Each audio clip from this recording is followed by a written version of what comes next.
Најверојатно се слушаме, така? Само потврдете Да, дали да. се слушаме. Супер, одлично.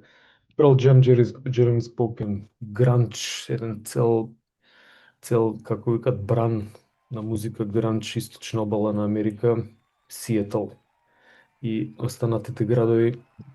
Концертов е 92, не се околу 90 излезени. Значи од алтернатива и рок, еден гранч кој што и Radiohead и нели други одат на таму. Да не звучам како во радио, чисто загревање права мало. Имате ли нешто да прашате и скоментирате за претходниве теми? Може би во однос на тестирање, денеска сме 17 тука, супер. Ке треба изглед тест да закажам за да видиме 100. Некој коментар, нешто да не е јасно до сега, дали пробувате да учите? Не мора многу, само дали имате идеја дека може би доаѓа испитна сесија? Па ете така да се подсетите од време на време. Ќе направам еден стоп шер за да направам добар шер. И има ли некој тука што треба да се приклучи на тестирање, а може би не му е јасно што треба да правим, иако ќе дадам комплетни насоки, ама барем за овој дел до сега. Слободно прашувајте, кажувајте, до петок би требало да дадам точни насоки, ќе се поделиме во групи од по 10 луѓе. И малку ќе биде проблематично околу пливање. Па прашав за во четврток, во среда да повеќето од вас тие што треба да се вклучат на тестирањето да дојдат, ама во право и професорката кажа дека ви е последен час, така да понеделник морам секако да се изорганизирам. Има некој тука што е пријавен за тестирањето и истражувањето понеделник Така и да четврток? има, да. Добро. Тие што ќе ги завршат во понеделник ве молам приклучете се на теорија пливање. А во четврток ќе известам професорката доколку задоцнеме дека некој од вас ќе задоснат, ама тие први што ќе дојдат ќе имате половина час работа. 10 групи пардон, 10 луѓе во една група половина час загревање, пардон. И инбоди ќе се прави прво инбоди, значи тоа е некои 15 на 20 минути. Да, сметете едно 50 на минути на ден. Нека биде еден час. Тоа ќе биде како практичен час. Значи една група од 10 луѓе прво се тестираат на инбоди, ќе добиете телесен состав анализа комплетна и од таму ќе треба да дојдете да направиме загревање 20 на минути и 10 минути е тестот. Мислам, тестот е едно повторување, ама треба да се дозагрееме убаво, така да кој како ќе заврши ќе оди, ќе може да си оди, но ако има нешто, прашувајте, окей? Кога ќе се изорганизирам, ќе пратам детални информации. Океј, само да идам од негде ми доаѓа Pearl Jam се уште ми оди. Ќе префрлам слушалки, се надевам дека сега ме слушате исто така добро, само потврдете ми. Да, да се слуша. Океј.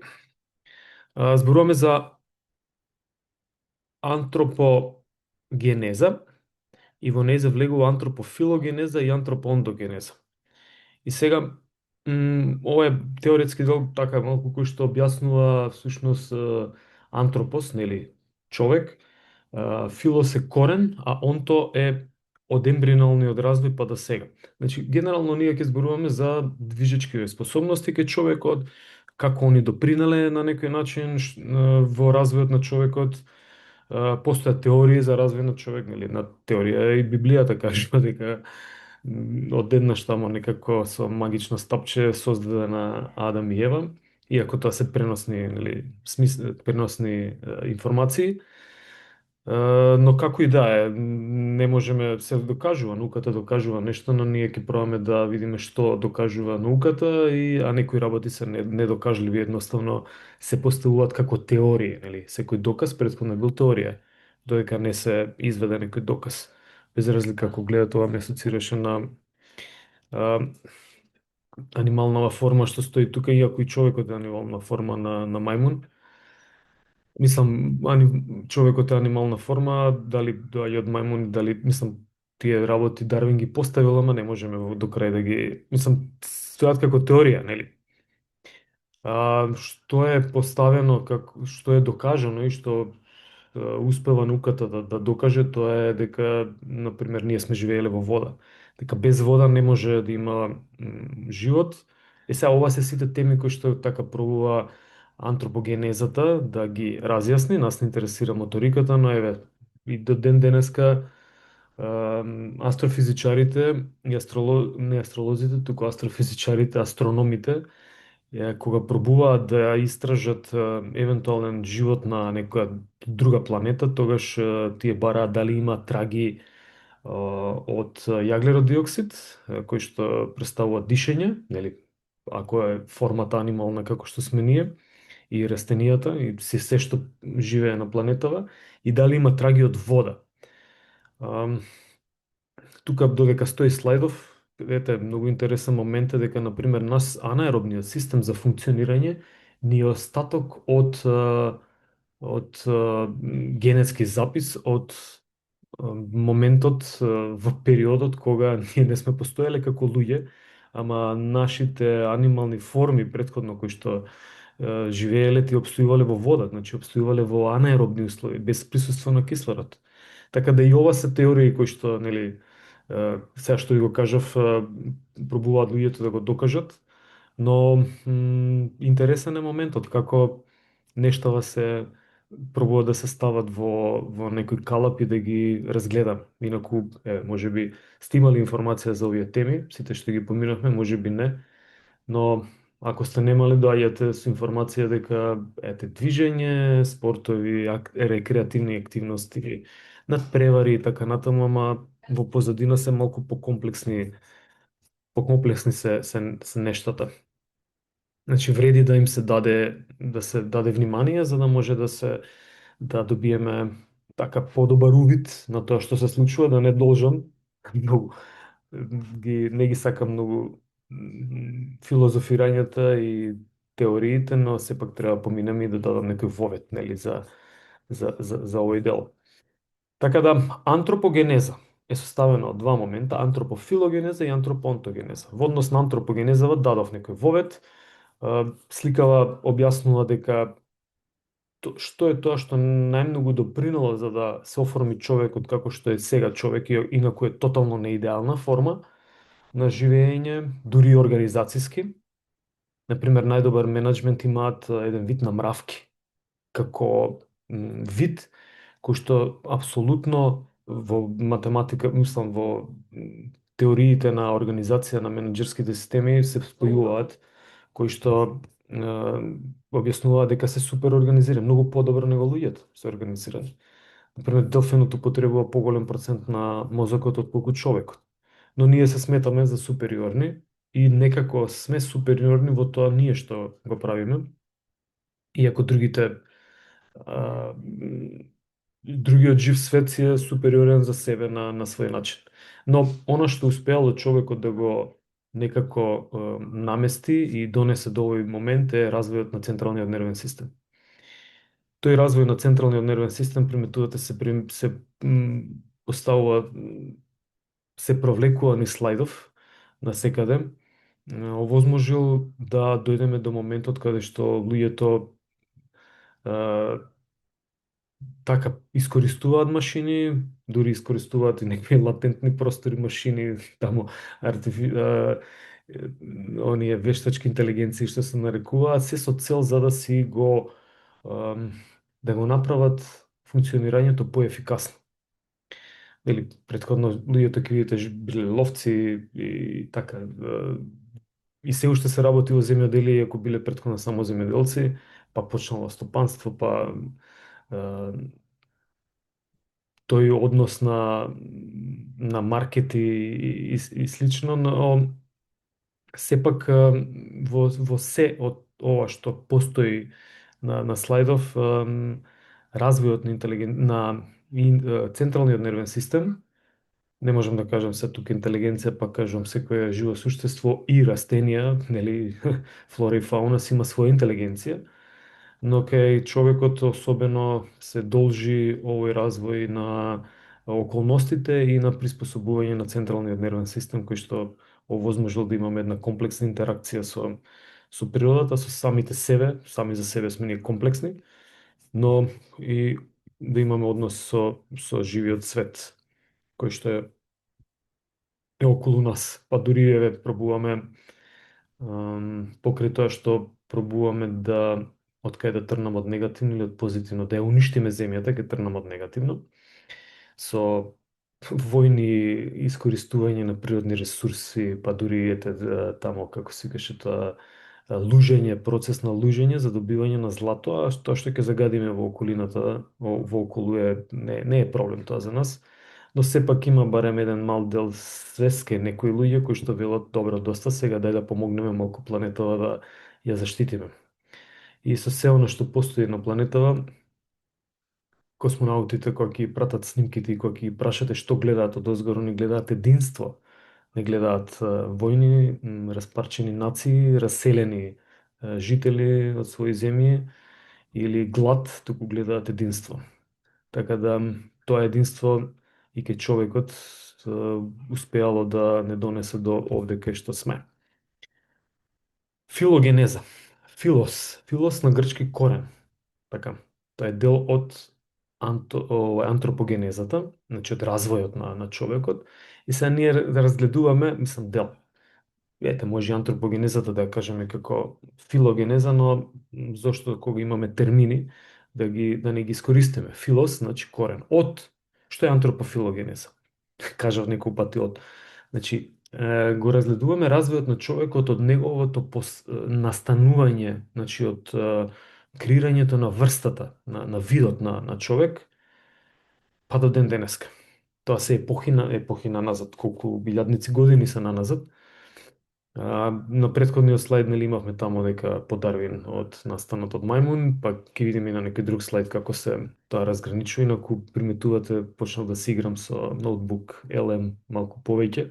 Не друго, него ми дозволија да има лимит на креирање на инфографи, а рано имате 14 дена како се вика тоа трајал период и можете да креирате колку сакате инфографии, и така ја се закреирав. Утринава бе средив презентацијата во нешто друго, ама так визуелно некако остава поголем впечаток. Направено е со цел да ви остави впечаток, може би кога ќе ви е потребна информацијата не само за испит, него за било каде, дека ќе ви текне, таму зборував, имаше многу слайдови. Значи пардон, имаше многу нацртани слайдови, па ете може би ќе ви текне нели за некој момент од ова.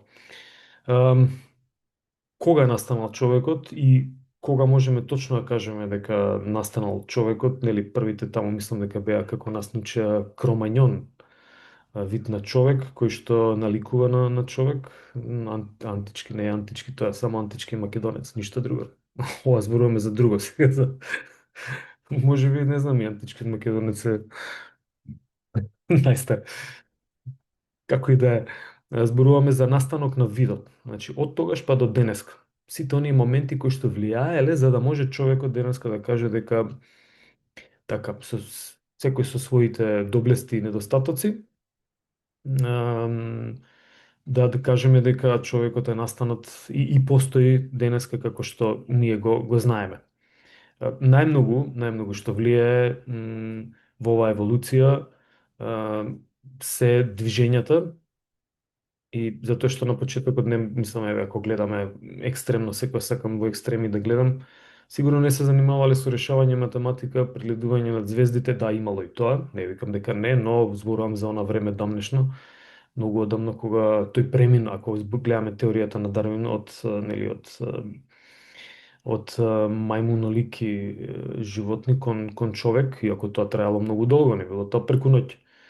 Тогаш сепак зборуваме за движење. Значи, таму реков, не решавале интеграли и математика, ниту па хемија, туку имало движење и таа форма на експресија на обстојување, всушност е форма на обстојување, му направило на човекот да го модифицира. нели да биде алатка всушност за да може да стане денесен човек. Понатаму се појавува покрај овој движење, нели, прости, сложени и така натаму, да се снајдеш, тоа е координација, да се снајдеш. Затоа координацијата е генетски втемелена генез. Појавување на говорот, објаснувањето, приметувате се, ја пренесувам некоја информација од 20-30 минути и тоа е огромна информација. Ако не зборуваме, тогаш не може да се пренесе тој квантум на, на нештата, таа информираност нема да постои. Така да, тој момент исто на комуникација доведува до да имаме подобар социјален развој и целото тоа да влијае на овоја антропофилогенеза или развојот на човекот до денеска како што го знаеме ние, како што се знаеме. Колку се знаеме е прашање, ама ето, да кажем дека се Јохан ќе мора да го исклучам. Само да видам. Да, окей.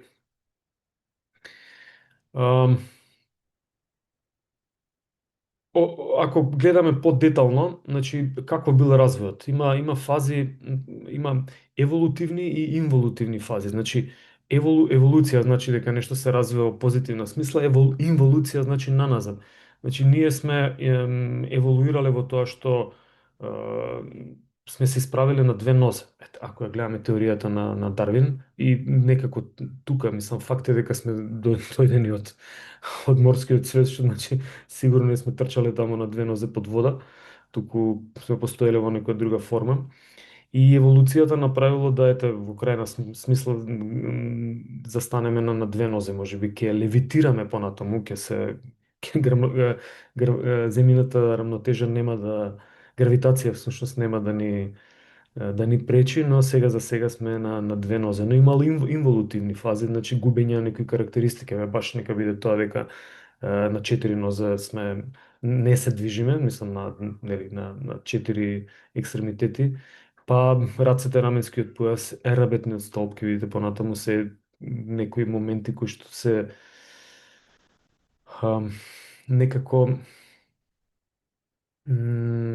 слаби места, значи за развој. Нели останува дека нозете, мускулите на нозете се така по квадрицепсот најголемиот мускул, дека раменскиот појас нели го губи тој примат. Тоа се инволутивни фази. Инаку сите тие процеси значи се одвиваат преку биологијата, генетски адаптација генетска и нормално преку функционалноста. Значи се ова го прави процесот на развивање кој што не бил така линеарен, дека само нешто се развивало, туку нешто и се губело. Или као јинг јанг, треба во се што е црно има и нешто бело. Крајниот резултат е таа синергија. Се како е дојдено до таа синергија?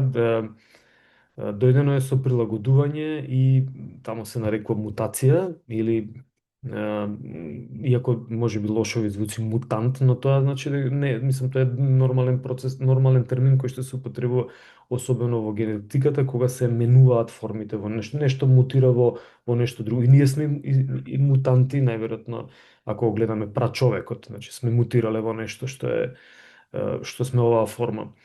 Тоа прилагодување е направило од генетски дрифтинзи да има, значи да има преку вкрстување на различни видови на луѓе се добива нешто поквалитетно. Значи, кога нели меѓу луѓето инцесот е не само што е забранет, не е природен воопшто затоа што не се развиваат здрави единки кога блиска фамилија ородува, туку здрави единки и многу поздрави единки се развиваат кога има шареноликост помеѓу нациите и од различни делови од светот, тогаш се појавуваат поквалитетни, да кажам, единки со тој вид на вкрстување или правење хибриди, иако и хибридот многу интересно, имам многу термини на пример кои што еве во земјоделие хибридни форми тоа е негативно. Во негативен контекст се кажува дека хибриди или кај животните, кучињата и мачките. Но тоа е вкрстување нормално, кое што сега некојаш може да биде во негативна форма, некојаш може да биде во позитивна, секогаш треба етичките моменти да се имаат во предвид. ваквите вкрстувања. И тоа што не според науката не е природно, не треба се нели практикува. Во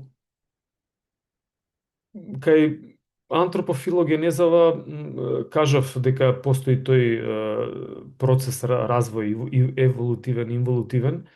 Во однос на генетиката, значи како од левата страна може да видите како едноставно се одвојува и се препознава генетските форми кај различни видови на суштества, нека биде животни форми и растенија.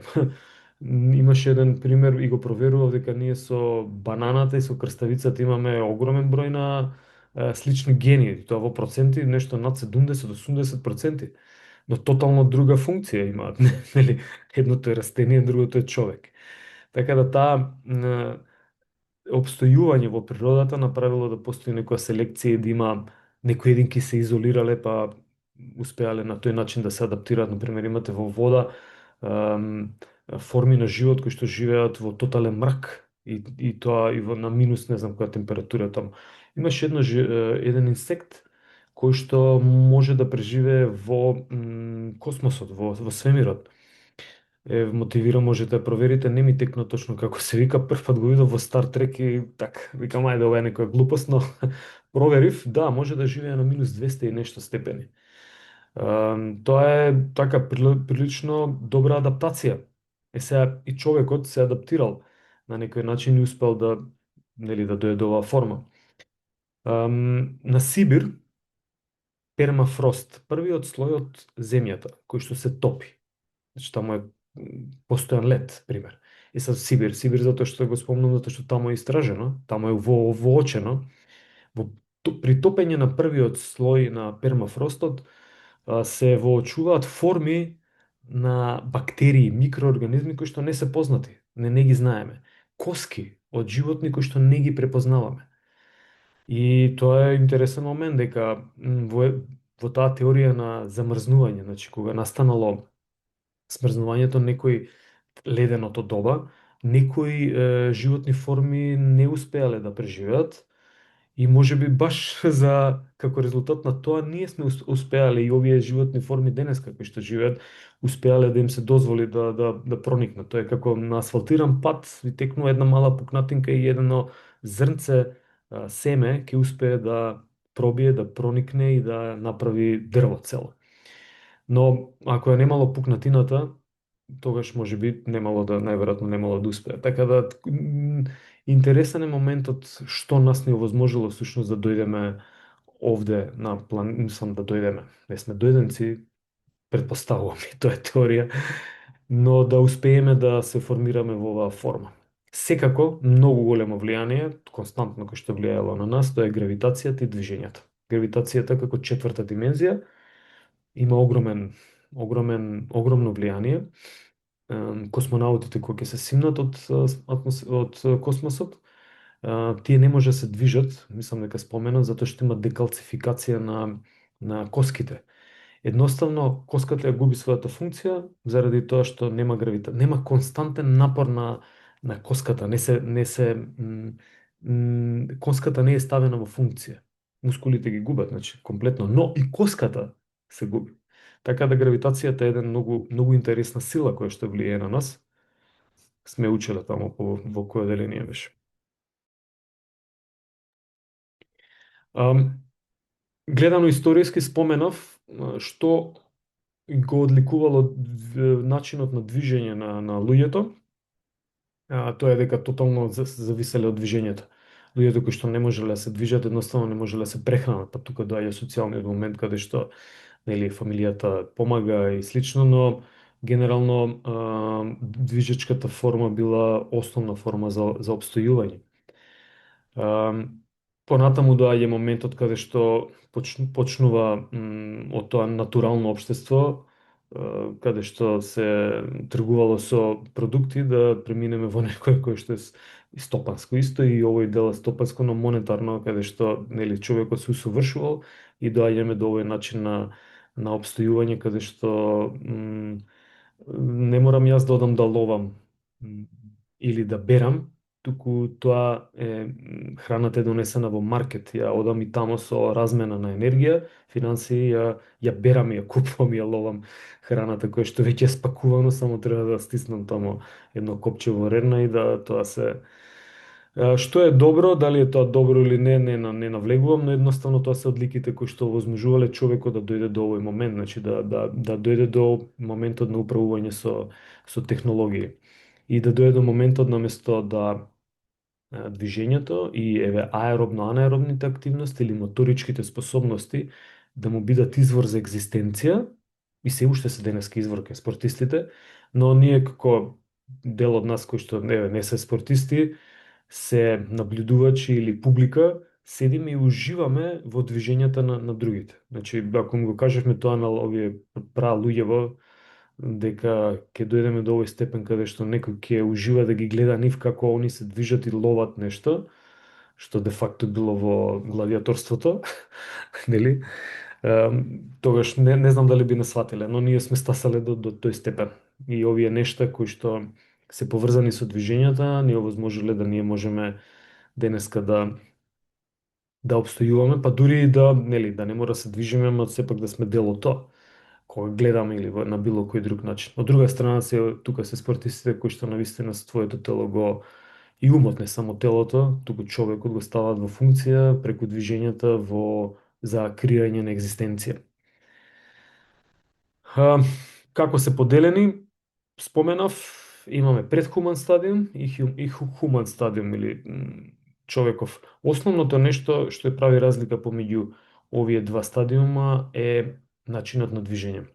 Значи, оние кои што се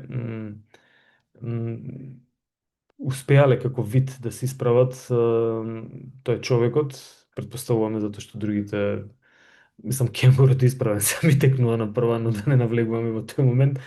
Сепак не зависиме од горните екстремитети, тука е таа основна разлика која што се прави за да може да накажеме дека имало некаков кај човеков што е имало некаков развиток и дадена е некоја специфична функција на нештата, но сепак и тука имаме инволутивни промени или пардон, овде ќе ги крстам како незавршени, да ме асоцира слайдов, незавршена еволуција, на пример рамни стопала, лумбален проблем во лумбалниот дел од дрветот, хернии во предниот стомачен зид и така натаму, тоа се моменти кои што покажуваат како теорија дека не е совршен човекот, нели не може генетски деформации и така натаму, нема совршеност и тоа се некои незавршени еволутивни процеси, така барем моите информации ги добиваат. Океј, ова е едниот дел кој што сакам да го поминав за антропофилогенеза. Ми останува делот за антропоонтогенеза. Имате ли некои прашања во однос на ова? Некоја констатација? Се малку теоретски теми, но мора да ги поминеме. Таму тие повеќе ги сакам каде што имаме екзактност. Колку пати треба да вежбам, што да очекувам, рецепт да препишам, тие се поинтересни теми, но од се може да се научи и се може да се има во предвид. Барем за мене, кажувам, дека се поинтересни или не. Но нормално на испит информација е дека ќе се зборуваме и за ова. Па би требало да ги знаете нештата и нормално од општа култура мора да ги знаеме. Например, што е антропоонтогенеза? И да, вака се пишува со двојно вообразување, значи со двојно о, антропос, човек, онтогенеза. Значи о развој на човекот, на единката од зачнувањето па до смрт. И сега тука дали има движење, дали има развој на единката во пренаталниот период, значи пред да се роди. Апсолутно, и тој има огромен развој. Може да замислите од два микроскопски не се елементи, туку два микроскопски дела, јајце клетка и еден сперматозоид, кој што може да направи нова единка. Значи, кој е таа сила и механизам кој што во позадина функционира? пренесување на цела шифра, значи цел генетски код, како да се развива однапред, не е однапред комплетно предвидено, затоа што и средината влијае на нас, нели една лузна ќе се исече некој некаде, па таа останува. Но во така огромен број, да не кажувам проценти, не е моја генетиката, може би ќе каже, огромен број, огромен процент се предадени информациите, висината, чиста генетика. Има таму табу теми кои што велат, еве ај ќе ве прашам вас, дали со спорт и движење може да се ќе зависи дали некој ќе биде висок или низок, дали некој може да порасне повеќе преку, имате ли лек всушност, как лек? Имате ли метод како некој да порасне повеќе? Не. Хм? Еден само. Па може преку спорт. Како преку спорт, Андре? Па најчесто преку кошарка може да порасне. Да се Да. извишиш. А ти преку кошарка, тој што тренира кошарка, како, кој е механизмот на тоа дека расте? Па вајда со самото истегнување. Аха, нагоре се стегнува, така? Да. А кога ќе доскокне долу, тогаш се набива. И сега расте или се смалува? Многу интересно е. Не може да порасне. Никако.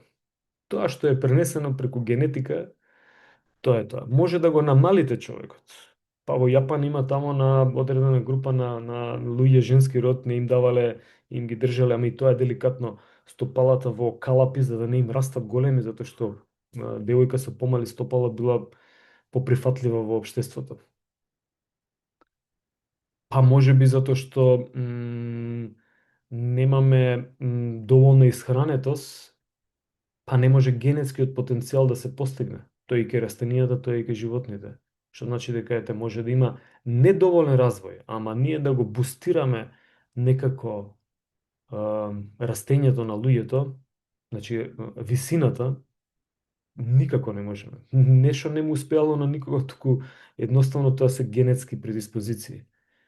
И сега повторно ќе кажам, многу интересна тема е, затоа што имам слушнато дека и кај нас на факултет порано, не знам, сега не сум слушнал, имаше се препорачуваа дури некои спортови дека ќе ви помогнат да пораснете. Значи тоа е глупост. Ова може да го делитне, да го земете видео и ако некој ве убедува, имате една референца. Не дека јас го кажувам, туку едноставно дека тежината може да се менува, ама висината не. Не може да пораснете. Може само да му се дозволи на човекот да го постигне генетскиот потенцијал, ама со спорт никако.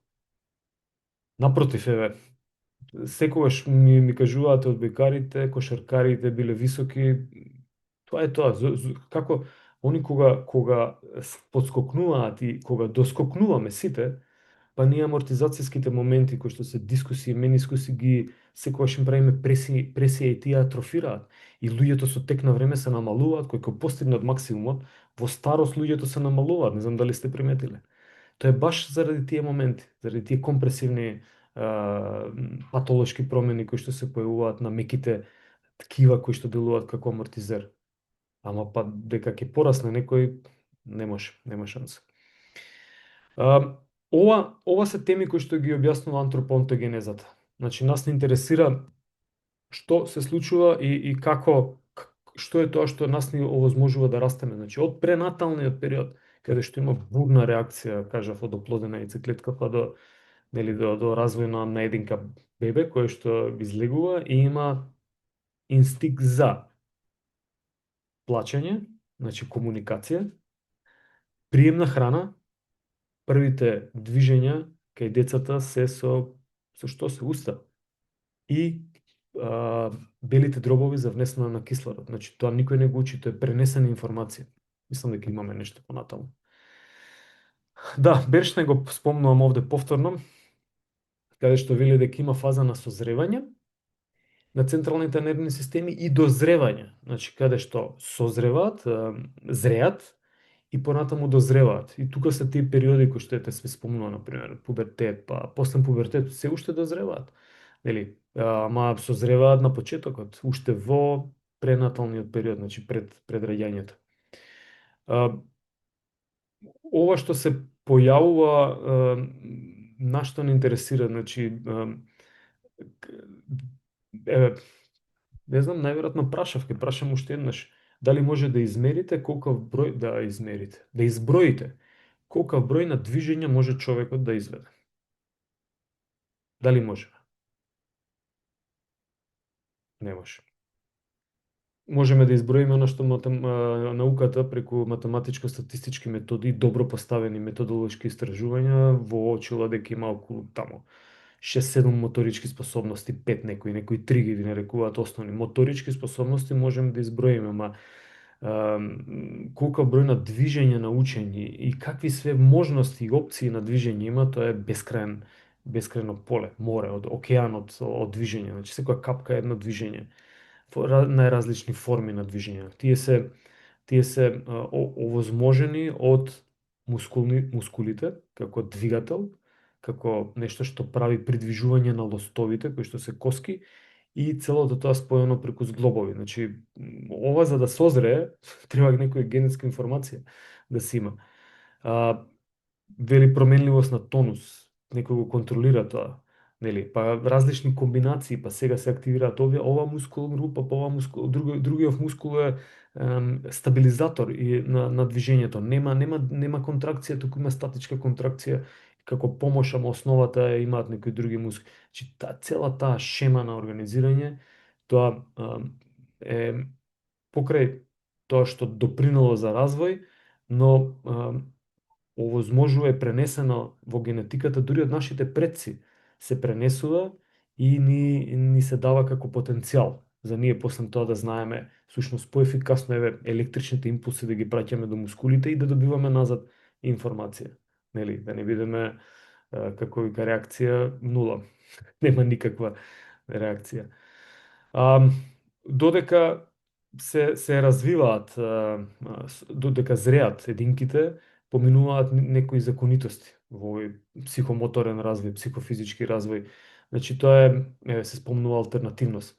Можете да, не знам дали сте приметили, ама на пример бебињата се исправаат да одат на две нозе, никој не ги учи. Не можеме на сила, исто како со растењето, не можеме да ги повлечеме, да кажеме нашето дете на 3 години ќе прооди, не. Тој имаше дека детето им ја дало сарма на 3 години, ама не, друг момент. Но со движењево не може, едноставно пренесено е преку генетика. И се што се случува? Да, ќе прооди, но има период каде што едноставно тоа и во интермитентноста исто долу се споменува од десната страна, каде што едноставно се враќа повторно на ползење. Да, тоа е повеќе интермитентно. Се враќа повеќе повторно на ползење, го заборава одењето, дозволува да некоја друга функција која што е време да созрее,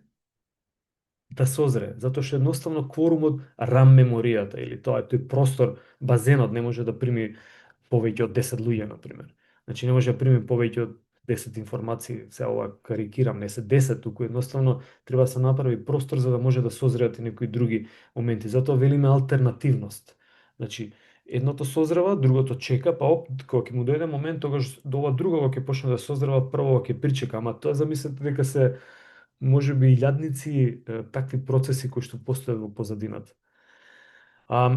Брзината и развојот на моториката е различна, одењето нека биде. Интересно е, секој не почнува секој бебе да оди во исто. Значи, некој е на 9 месеци, некој е на 8,5, некој е на 7, некој е на 11, некои нели можат движењата да ги прават и после 2 години. Тоа се моменти кои што постојат како брзина и ритам на развивање. Латерализираноста или поделбата на која хемисфера од мозокот функционира повеќе, е доминантна всушност. Онаа хемисфера која, например, ако левата е доминантна, тогаш ние сме деснораки. Значи, доминантноста на раката, на десната рака е таа која што ни во движењата доминира. И обратно. Па тука околу латерализираноста имате десно рак, лево рака, десно ноги. Има и вкрстена латерализираност, каде што велиме одскочна е, не знам, доминантна е лева нога, рака е десна рака доминантна. Значи таа латерализираност исто постои како некоја законитост. Но што е константно? Константно е дека има развој. Значи дури и каде што имаме попреченост на развојот, се приметува дека има редослед на функциите, на одвивање на функциите. Колку и да се непрецизни движењата и слично, но има константност и редослед на одвивање на функциите. И ова за интермитентноста го кажав дека некојаш постои прекин во нештата, за да може нешто друго да се развие, тоа е слично како кај алтернативноста. Значи ова се законитости од деснава страна кои што постојат за да ни објаснат низ кои фази поминува, мислам како човекот се развива. Целото тоа се базира на овој бескрајен збир на движење кој што е овозможен од мускулно-скелетниот, коскениот, зглобниот, скелетниот го кажав, ајде систем за да може да се придвижиме во овој 3D простор, нели?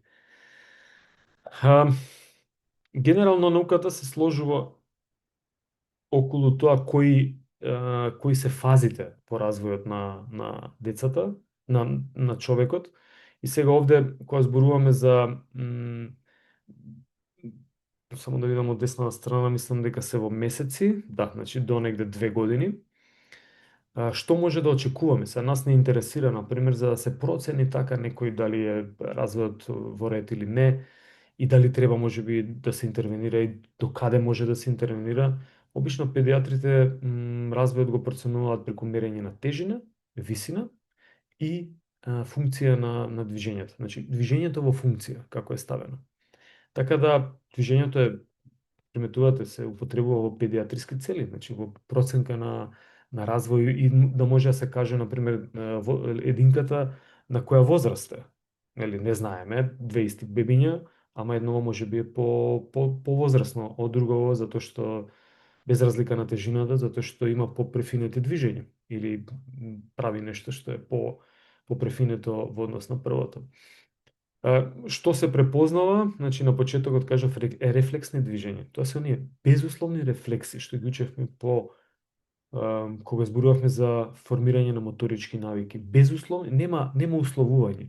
Не ги учиме, тие се дојдени, генетски запишани. Дишење, цицање, плачење, асинхрони движења кои што едноставно, значи бебињата не прават прецизни движења, но прават движења. Па макар и мали движења, затоа што централниот нервен систем пробува да праќа информации до мускулите. И мускулите сакале или не се контрахираат, тоа не се прецизни движења, не може бебето да ја фати чашата. Оно не знае да пружи рака да се поздрави, не знае да ве погледне. Да, може би гледаат после втора, трета недела, може фокусот го задржат и таму е мускулна група, каде што ги активира, нели, визуелниот апарат. Но сите тие моменти на такви рефлексни движења возможуваат да се направат попрецизни нештата, како ние кога поскокнуваме со јаженце. Прв пат делува хаотично, но со учење, нели, се прецизираат нештата. Така исто и ке овие рефлексни на почетокот, алтернативни кажав дека се променуваат, па менуваат дали една рака, друга рака, дали дали движења, дали има некакви движења со нозе, со раце, но првите координирани движења се препознаваат негде околу 5 до 8 месеци. Значи 5 до 8 месеци тука негде се препознава, нема точно дека од 120-тиот ден нешто ќе се случи, значи таква екзактност нема. Тамо негде околу 1 година почнува движење според модел, имитирање на нештата. Тамо година и пол, наке 2 се манипулира со нешто, значи веќе манипулација со нешто, да ја зема чашата и пие вода.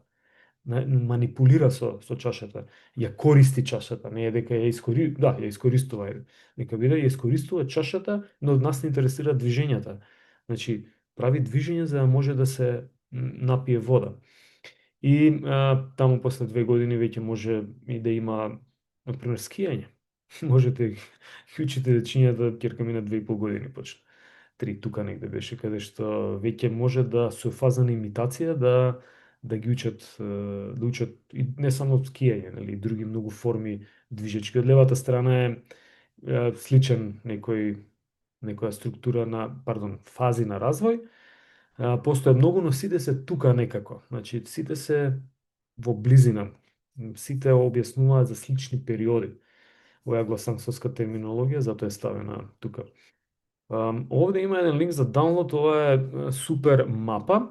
Че не знам дали може да се изумира, не може, не се гледа. Значи, на возраст од 2 до 3 години што можат дечињата, на возраст од 3 до 4 години што можат и што да се очекува. Треба да работите во градинка и да знаете што да очекувате од деца, да не претерате дека треба на маратон да ги спремате или да ги направите бодибилдери на оваа возраст, нели? Супер карта е, имавме во канцеларија како постер, успеав да ја скенирам, ќе гледам да не заборавам да ја ставам како линк во коментарот доле на видео. И тоа во огромен формат е направена, што значи може и да се испринта. Тие нешта, значи луѓето можеби е стара, сакам да кажем, но не се смениле луѓето во последниве 30 на 50, па и 2000 години и повеќе не се смениле ништо драстично. Значи овој наш период на постоење за универзумот е ништо, дел од секунда, можеби. Но затоа и картата е добра. Се уште функционална, тоа ми е идејата. Добро, што се со... Аха. Какви се исто подалби постојат? Значи, сега ние зборувавме за некои тамо фази на развој до некоја втора година, но ова се некои подалби кои што повторно се слични многу. Некој оди подетално, некој оди поопшто. Например, еве, долу лево, 3 големи возрастни периоди се период на детство и младост, од раѓање па до 19 година. Значи, ако може да приметите така некако ги има тука најмногу се делат периодите на развој пред пубертет и тука после пубертет веднаш, значи доке 20 и некоја година. После тоа луѓето имаат еден период каде што нешто малку дозрева, ама почнува и таа скала надолу, таа интенција да оди, па има фаза на зрелост, значи детство, пубертет, отприлика фаза на зрелост, фаза на старост и следни генерации кои доаѓаат. Така да, чекај да видам онтогенеза. Да, еве овде сум го издвоил некако од деснава страна дека онтогенезата вели преднатален период, добро, детство, пубертет, зрелост и старост. Најверојатно да, ова јас сум го пишал дефинитивно затоа што не го гледав, а се навратив, мислам како информација како јас би ги подал, инаку на слайдов еве стојат информации што значи. Па сега senior citizens, значи пензионирањето се повеќе се одолжува. Значи сега машките почнуваат на 68 години до 68 да работат, што значи фазата на зрелост се померува. Пардон, се померуваат границите на ова средна категорија на луѓе и староста всушност оди малку во погорна категорија, така да се менуваат, но генерално се зборува за овие нешта. Мислам дека да, овде има малку подетално објаснето, но така, ќе ги поминам слайдовите затоа што дадов увид и претходно, а убаво е да стојат, кој го интересира, и некои термини, например, ново, што може новороденче. Холокинетички реакции, делуваат хаотични, но тоа се некоординирани движења. Хипертонус, преголема контракција на мускулатура. Бебенце мало може да ја фати, например, еден прст да му дадете, да го фати прстот и да направи таква контракција ненамерна, да вие може да го подигнете и оно да се држи. Ние не можеме еден згиб да направиме. Сега, ама бебенцето може. Значи, тоа се однесува на хипертонус. Такви информации централниот нервен систем праќа кон мускулите. И тоа е, ние велиме, тоа е еден хаос, ама тоа е хаос кој што се учи, тоа е супер организиран процес. Значи, секој хаос во физика, еве пример ќе ви дадам вода. Водата кога врие, ние мислиме дека тоа е некоординирано движење, тоа е тотално синхронизирано движење, кое што физиката го фаќа, визуелно дури ако се ограничат, тоа е тотално организирано движење, иако за нас делуваат кломбурци некои дека излегуваат. Не, тоа се закони математички точно дефинирани движења, ние не можеме да ги предвидиме, но едноставно природата си ги прави на тој начин. Истото и тука кај дечињата дека иако делува тоа хаотично, нешто се случува во позадина во латентниот простор, координацијата, централниот нервен систем на база на генетиката која што вели бутке, бутке, стиске, праќа информации и нормално околината која што го провоцира бебенцето да направи некој движење дури и со очите само ако може да направи една интеракција. Значи тука делуваат најмногу има и одбрамбени рефлекси, овде се кажаме што се рефлекси на елиминација и нормално сетилни рефлекси. Ке детството ова го кажав, да не се враќам, не знам зашто е слайдов оставен тука, најверојатно сум си играл со нешто, па да, за визуелен момент. Ама ги поминавме сите моменти, што значи константност на развојот, интермитентност, алтернативност, латерализираност. Да, ова од последново ќе го споменам, не е споменато горе, се повеќе се истражува, значи relative age ефект во спортот особено, затоа што и во младите категории. Дечињата во спорт може да приметите, ако некој примети, слободно кажете ми дали сте приметиле таква непријатно себе, дека овие што се родени на крајот од годината, календарска, влегуваат во иста категорија со овие кои што се родени на почетокот на календарската година. Се ако така некој спорт, обично некои спортови така ги дела. Арно, разликата на 8, 9, 10 годишна возраст, па дури на 12 годишна возраст, во тие 11 месеци е огромна. Во тие 11 месеци може едно детенце да израсне 10-15 сантиметри во пубертет, знаете што е тоа е огромна во кошарка. И се вие имате некој кој што е 1,40 м, имате некој детенце што е 1,55 м. Кој е подоминантен? Тој што има висина, едноставно, нели, велат бурек може да му јаде на глава. Едноставно ќе ги колекционира ќе ги собира топките побрзо и ќе се снајде. Истото и во другиве моменти, кои што не само во растот, туку и во моторичките способности. Значи, овој relative age ефект се повеќе се истражува и се бара, не за се бара нешто заедничко за да може да се групираат децата и пошто да се групираат, затоа што не е фер. Едноставно, второ, не ги ставате во иста категорија. Значи, доаѓаат некои дечиња кои што се сите во јануари родени и треба да 10 од нив и треба да се надпреваруваат во кошарка со овие 10 кои што се сите родени во декември. Кажав, 11 месеци разлика. Тоа е огромна разлика, тотално друга категорија. Така да ова брзина и ритам на психофизички развој многу се истражува и се нарекува relative age effect и постојат многу истражувања на Google Scholar, може ги најдете за ова. Основни разлики. Машки, девојчиња, значи вамо плаво не значи со боеви, ама така некако останало. И знакот за машкост и знакот за женско. Може приметите на еве ќе гледаме само 4 до 5 години, значи момчињата и девојчињата на 4 и 5 години. Телесна висина, отприлика 103. Телесна тежина, тука се негде. Скок во далечина, пази, знаеш што не интересира. 77, исто скокаат, исто трчаат на 20 метри. Тука негде трчаат на 20 метри. Издржливоста тука има некои 500-600 метри едниве повеќе од другите. На 6 годишна возраст, дали се слични? Тука се негде. Повторно, се тука негде. Се ќе одиме на следнива возраст. Само да прашам во однос на relative age ефект, дали на некој му се има од вас случајно да ете така има некоја непријатност во однос на тоа дека не е во добра категорија за надпреварување доколку се надпреварува во порана возраст пред пубертет и во пубертет.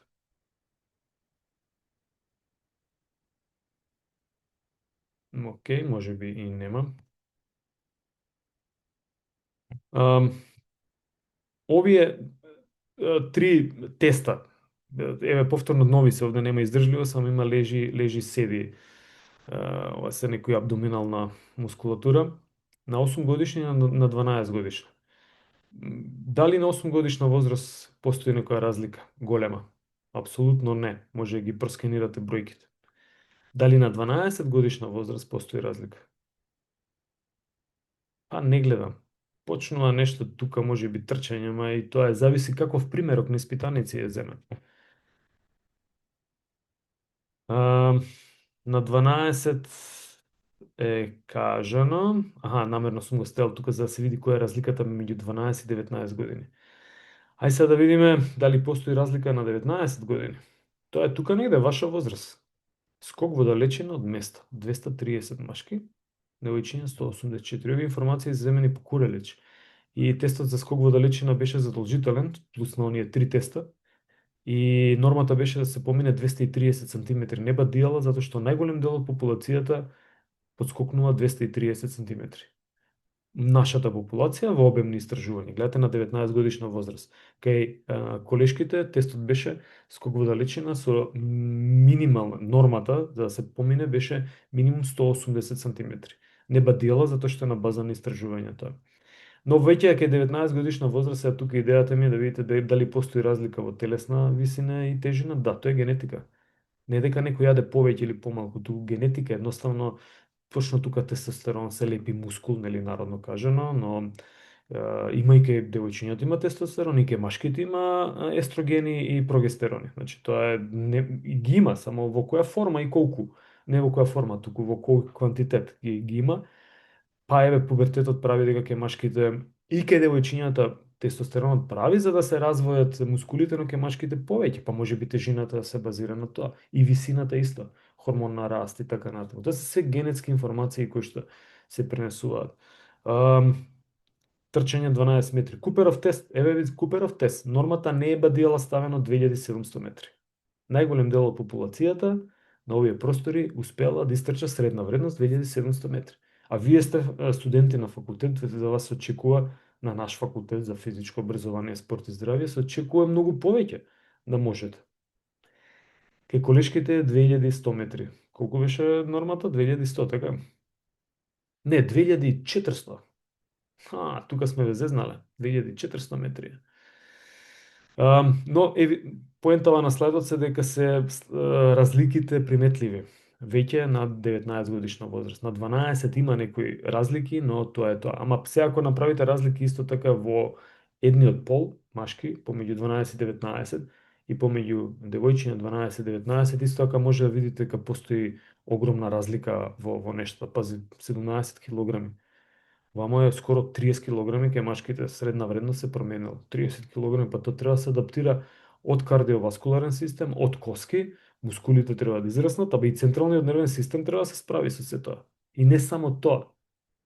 Се што внатре како автономен систем функционира. Од сите органи и така натаму.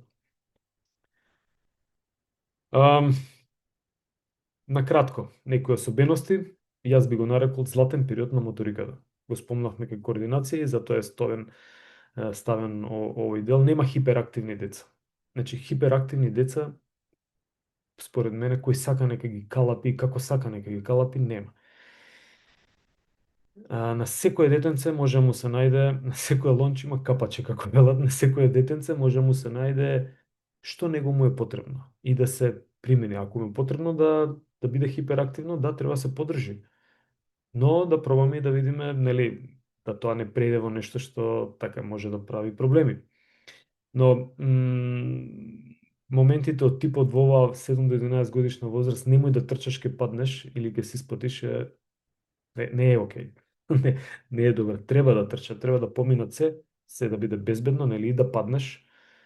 Како ќе научи да стане некој ако не знае да падне? Ова е постара училишна возраст, каде што веќе тука може и да има пат на координација, тие се тие моменти, каде што доаѓа пубертет и треба да имаме во предвид, зборувавме за ова, кажав, на неколку предавања некои работи ќе се повторуваат.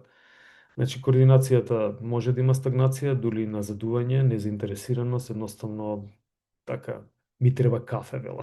Не знае дека му треба, ама нешто му треба или треба за да тргне денот, да не знаеме што се случува. Оставете ги, нека помине. Нека се издигестира тој момент. Ден, два треба, период треба, шлатер се појавува. Двете колена ги болат. Не ги болат колената, тетивите ги болат, ама тоа се појавува, нели не знаеме што е. На двете нозе е 99% е тој шлатер ефект, каде што коските растат побрзо, мускулите не може да растат и систематски се појавува на на двете колена. Така да тие моменти треба да се имаат во предвид во овој пубертет, во овој период на пубертет, зрелост. Не е бадијала ставен човекот, секоја чест има и многу други од Роналдо до, што ја знам, во борење, како се викаше борачот кој што се пензионираше на последна во Олимпијада, 4 или 5 олимпијади, он е во први 3 места. Мислам дека беше од Египет. На 42 или 3 годишна возраст се бореше. Тоа е огромно успех да го ставите телото во функција на екзистенција прво, па е Џоковиќ не го ставив. И тој треба да биде тука од наши простори. Значи, овде има огромни инволутивни промени. Е са како успешен човек, ако не може да истрча толку, ако не може да биде толку брз или да биде толку силен. Тој е ефикасен во решавање на задачите моторички кои што дајат. Во искуството прави да биде ефикасен. Така да и во движењата и во овој период движењата може да бидат ефикасни и треба да се очувуваат. Кај ми е Дарија? Дарија тука е? Не ја гледам. Тука сум. Тука е Дарија. Не можам да спуштам под 55 минути 10 км. Мисле дека ќе пробам да спуштам 50 па да кажам дека ќе те под 50 дека ќе те стигнам, така 45 кажа дека трчаш? Не, под 40. Под 40, не се ни трудам. Ама така, 49 години, 10 км 55. За мене мислам дека е добро. Идејата ми е, тие што не можат 10 згиба во секој момент ги предизвикувам. Еве нека стои запишано. Кога сака, тогаш. До 12, повеќе не од. Идејата е дека и во период на зрелост треба да се одржуваат движењата и не завршува животот после 30-40 година или од кога децата ќе пораснат или не знам, без разлика, значи така, остаревме. Не, човекот може да се декларира како остарен, но овој период е исто богат со движења, треба да биде богат и зошто да не се замени, например, автобусот или возилото со велосипед, кој што е фантастично средство за одржување на физичка активност во овој процес на старење на нештата. Ама ако престанеме со движење, тогаш ќе имаме поголем проблем. Сергеј Бубка беше еден од луѓето кои што така почна јавно, мислам, во тој период јавно и да зборува и да дури мислам дека има некои пишани материјали како прави детренинг од периодот на надпреварување. Значи, кај нас. Се надам дека не е така кај повеќето, но примерите кажуваат ќе заврши спортска кариера човекот, индивидуата, машко-женско, и тука завршува се. И веднаш има едно 10-15 кила на качување и проблеми од огромен тип. Напротив, значи, таков тип на 5-6-7 дена неделно тренирање или 10 тренинга неделно, затоа што некојаш и по 2 тренинга, не би смеело, баш напротив, изборам ке спортистите во оваа фаза на зрелост. Сега тука стои Лука, ама во било која фаза, од која ќе се престане со спорт, би требало да има детренинг период. Продолжи да тренираш. Рекреативно. Не ги изостанувај нештата и движи го телото, за да тој шок од одеднаш престанување е огромен шок за телото. Па едноставно тамо се телото е навикнато на адреналин на 4, 5, 6 кафења кофеин, значи кофеински единици дневно спортисти внесуваат. Сведок сум на тој, плюс оние препарати, суплементи од кофеин, за Red Bull да не зборам пред меч, 1-2. И сега замислете одеднаш вие продолжувате со тој внес на стимуланс, а немате никаков аутпут или движечка активност од телото.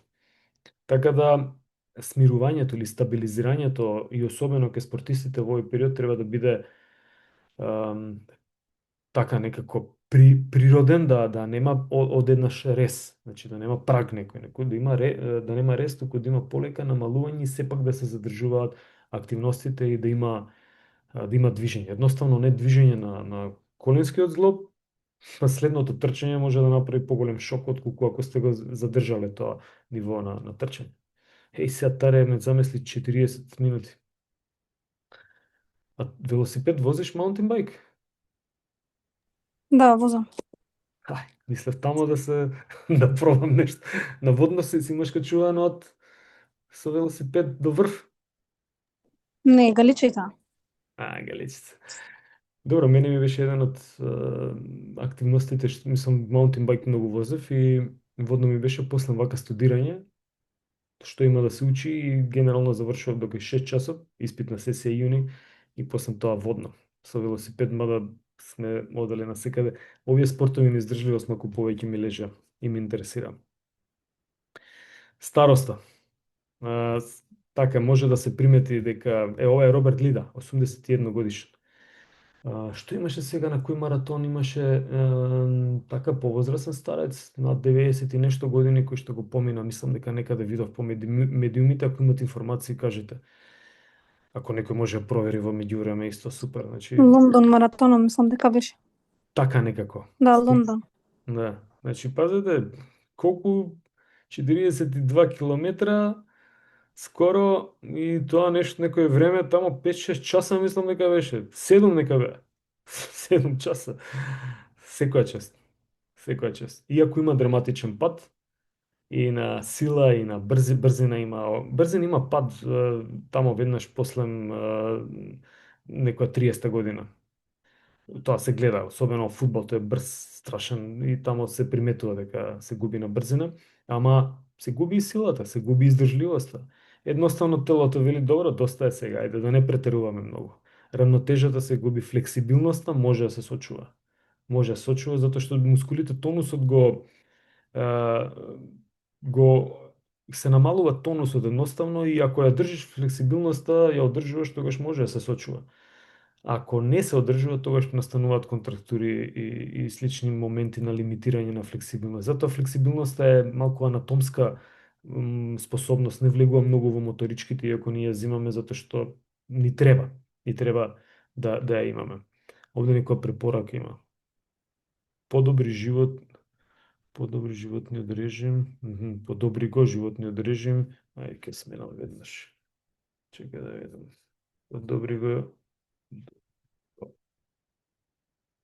животниот режим, диететските и вежбачките навики може да се намалат реалните години. Океј,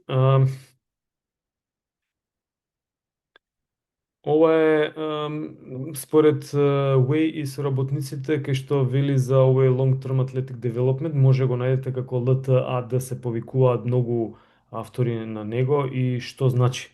Значи, старт, основи во движењата тамо 6-9 година, да learn to train, ова е според тој модел, значи на long term athletic development, train to train. Значи, прво, пази, до 12-та година, тука негде тоа е пред пубертетот, учиме како да вежбаме. Веќе, тамо, длабоко, кога ќе почне влегот во пубертет, тогаш тренираме за да тренираме, за да има ефект тренингот. Овде 16 до 18 вели тренираме за да се надпреваруваме. Интересна подолба е. Тамо после 18 тренинг to win, значи се надпреваруваме за да победиме. Иако ке нас, нели, на 7 годишна возраст, особено фудбалски надпревари, почна сега модерно и на кошаркарски, на ракометни не сум сигурен, дека ако детето не победи на 8 годишна возраст или судијата нешто, ако досуди како што треба, родителите влегуваат и тоа се тепа, тоа хаос, само се случува, значи тие родители во затвор треба да се стават, во затвор.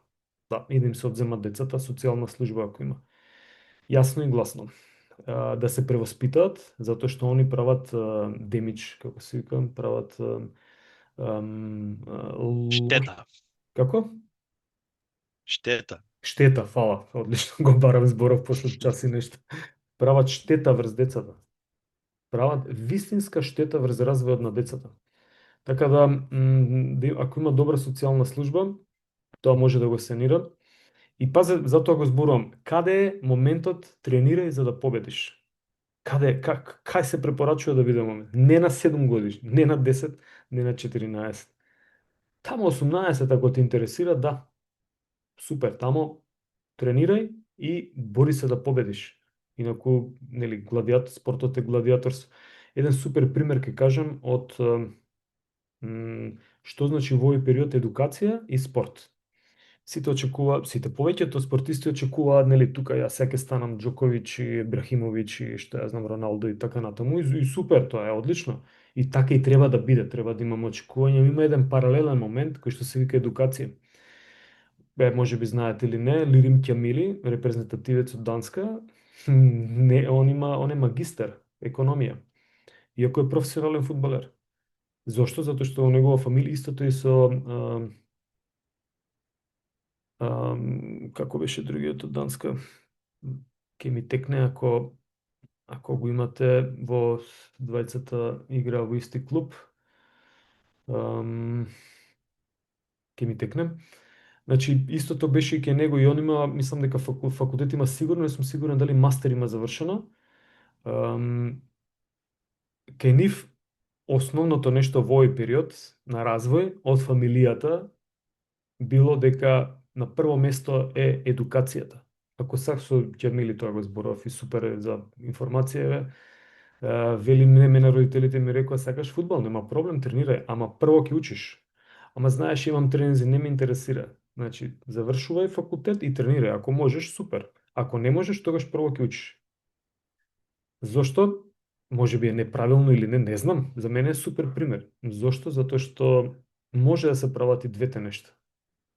Може и ако може еден, тогаш можат и другите го прават. А не да го трошат времето на кафе и да така да потрошено време. Едноставно некои социјални средини го возможуваат тоа. Значи и многу паметно вложува во едукација и почнува да се надпреварува и да му значи секако на сите им значи победата и на овие 8 годишните им значи победата, но поразот кај 8 годишниве и овие што се 12 годишните и помалци од нив и 16 годишните би требало да знаеме како да го менаџираме, затоа што тука и сите препорачуваат дека тоа треба да е забава. Ако имаш капацитети, окей, ама треба да е забава, не треба примата да е да победам. Од секоја лоша работа можам да научам нешто, не само да не се учи само од победување. Ви кажав, за да знаеме како да станеме, мора да се сопнеме, првин да паднеме, да научиме како да станеме. Влада Дивљан има супер албум за тоа, кај што вели подскокнувам, се сопнувам, станувам. Влада Дивљан и Доли. И овде под број 7 стои active for life.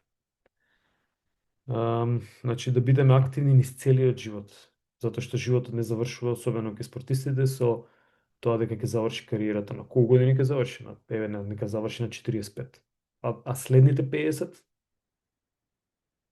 да не биде активен. Дај Боже нека бидат и 100 следни, како се вели кај нас, 150. Но треба да биде активен, значи да бидеш активен низ животот. И кој се поздрави луѓе, оние кои што работат на нива или оние кои што седат на кафе? Тие кои што работат на нива. Тоа е селската средина е огромна институција за одржување на животниот век на човекот и за здравје на луѓето. Контакт со, ова ќе споменам тука, контакт со земјата. Има една финска студија каде што градинките ги игротеките значи игралиштата во градинките ги заменуваат наместо да нели во игралиштата има за да нема кал, за да не се појавува така подлогата ја менуваат со пластика, со гума, со било што, со бетон, со така натаму. Но овие направиле едно истражување 5 со 5 градинки или 6 со 6 каде што се појави ова на интернет, ама малку го проверувавме со колегава Мартин по рекреација. Ја прво викам, не, мислам, скандинавските земји не ги, сигурен сум дека, знам дека не ги заменуваат намерно или ги смениле сите подлоги со природна подлога. Ама ова истражување го најдовме, Мартин ми го посочи, направиле намерно во 5 игротеки, во 5 градинки, го ја извадиле пластиката и донеле нешто што е локална средина, локална земја, остатоци од дрва, мов, значи природна средина направиле и ги оставиле децата да се играат во таква средина и други 5 градинки да се играат во средина која што има подлога како вештачки материјали. Микрофлората кај овие деца кои што се играле во природна средина, значи на подлога што не е вештачка, била многу побогата и многу поразновиден број на микроорганизми добри, корисни за луѓето. Што значи контактот со природата, со, со земјата овозможува ние да бидеме поздрави. Само тоа, а не камоли да се додаде и контактот, движењето понатаму. Така да ова Active for Life и намерно ја споменав селската средина, ние имаме термин селјаци, така село е институција, тоа е многу добра и позитивна околина, затоа што тамо човекот може да има така цел и да си го одржува овој дел од животот да биде доста активен, нели? Како беше фудбалерот Ахмет, помогнете ми, од Данска, репрезентативец, сега нема да излезе од глава додека не го завршим предавањето. Ако некој може да го прогугла, нека ме прекине. А Базовски? Не. Ова е нешто поврзано со оној момент на сензитивни фази. Кажав дека ќе го споменеме тука. И вели според овој long term athletic development модел каде и во кои периоди што да очекуваме да се развива. Не го коментирам многу, затоа што на минатиот час, ако се ќавате, ја се сложив, барем сам со мене, дека не може точно да кажеме која способност во кој период треба да се развива. Но што може да кажеме дека сите способности треба да се развиваат и да бидат допирани постојано. И брзина, и експлозивност, и издржливост, да може децата да возат велосипед долго или да планинарат, не да ги претераме, нели, според нивни сразмерно, според нивните способности, но дека постојат вака одделени, науката не го покажува. Иако, ако ви значи нешто, може да го користите, но, еве, например, овде, кај машките, мислам дека е ова, чекај да видам chronological age, само што кажува peak velocity, да. Левата слика, ова овде, мислам дека се однесува на машки, колку што се сеќавам. И сега вели, глеј, силата е овде кај 15 до 18 година. Како се тоа, нели? А што вамо кога поскокнуваат на 8 и 9 годишна возраст и кога прават скокови на јаженци и не мора на јаженци, само поскокнување, тука нема развојна сила. Например, да не им давате да висат, да се качуваат по спорт клайминг да прават, да се качуваат по некои рипстоли и така натаму, па таму има сила исто. Значи, многу е деликатен моментот на тоа каде треба и каде не треба да се некоја способност да се развива и тука се држат сите дека постојат сензитивни фази. Деликатно е тоа. Не може да се сложиме, уште еднаш кажувам, но можам да се сложам дека општ развој на целата моторика или развој на општата моторика во овој период мора да има. Значи, се што може да допрете, да биде безбедно, да биде сразмерно за таа возраст. Ако нешто читате литература, имате и слайдови тука, што може да се работи, што може да се очекува за некоја возраст, тоа може да го тоа работете го, ама се да биде допрено, се. И постојано да биде се допрено. Инаку ваква блок периодизација, дури и кај спортистите не сум поборник на тоа. Не постои, не е функционална блок периодизација. Ќе направи нешто, ама не е. Зошто да има блок кога човекот е еден? Сега замислете, денеска само тренираме, не јадеме. И така месец дена само тренираме. Па не може, мора да јадеме. Исто така. Блокот тоа го кажува. Денеска нема да тренираме, наредниве 2 недели нема да тренираме брзина, ќе тренираме само издржливост. Оваа периодизација или оваа слика за сензитивни фази истото го кажува. Да, сега ќе развиваш брзината, ама пази се, брзината, добре, има секаде, агилност има секаде, и ке машки, и ке женски, само да видам. Power, па добро, овде вели дека секаде го има од левата страна, ако гледаме. А што хипертрофија? Да, за хипертрофија се сложувам. Вие и да ја развивате, не може да ја развивате затоа што фали тестостеронот, а тој се јава после пубертет. Значи, тука се сложувам, мислам, не кажувам немој да правите вежби за хипертрофија, ама едноставно не се функционални. И децата сега да ги натерате во фитнес и да вежбаат бодибилдерски методи, нема потреба, ама можете да им дадете полигони, каде што ќе го развијат и горниот дел, и трупот, и долниот дел. Полигони оптеретени со сила. Така да, дали е јасно ова што кажувам за сензитивни фази повторно, кој каде се развива? Например, има прашање, табу тема исто, децата не смеат да влезат во фитнес, зборам за не смеат силов тренинг да прават. Што мислите вие? Може да прават силов тренинг или не? Може. Веднаш јас како би прашал што, например, представува за тебе Дарија силов тренинг, не мора да одговараш. Ама тука прво да видиме што знае што е силов тренинг, бидејќи за повеќето од вас не е истото. Некој има искуство со еден вид на силов тренинг, некој има искуство со друг вид на силов тренинг. И сега ако бодибилдерот го прашате дали може, ја ќе се сложам дека нема потреба. Второ, нема да му биде интересно на детето.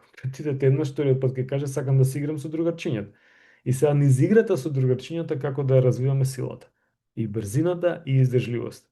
Тоа е умешност. А повторно ги офаќаме сите. Координацијата не прави муабет, значи тоа мора да е постојано присутно. Постојано присутно.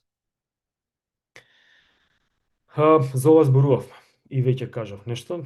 Сум заборавил дека го имам овој слайд.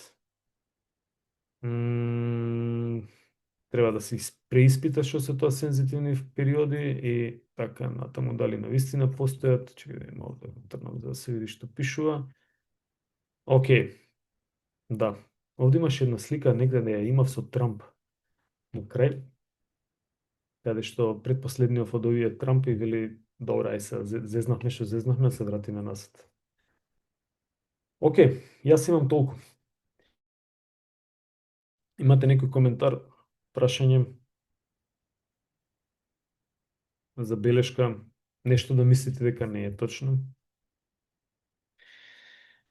Фудбалерот се викаше Професоре, Ахмет. може да кажем нешто? Да, може. Само да кажам, д- Ахмет Илјазовски сега ми текна. За него зборував.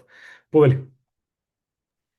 Додека го држевте предавањето, добивме информација дека имаме полагање во понеделник и координаторот праша за точно време за тестирањето за да можеме да Што- го закаже што- полагањето. Што полагање имате?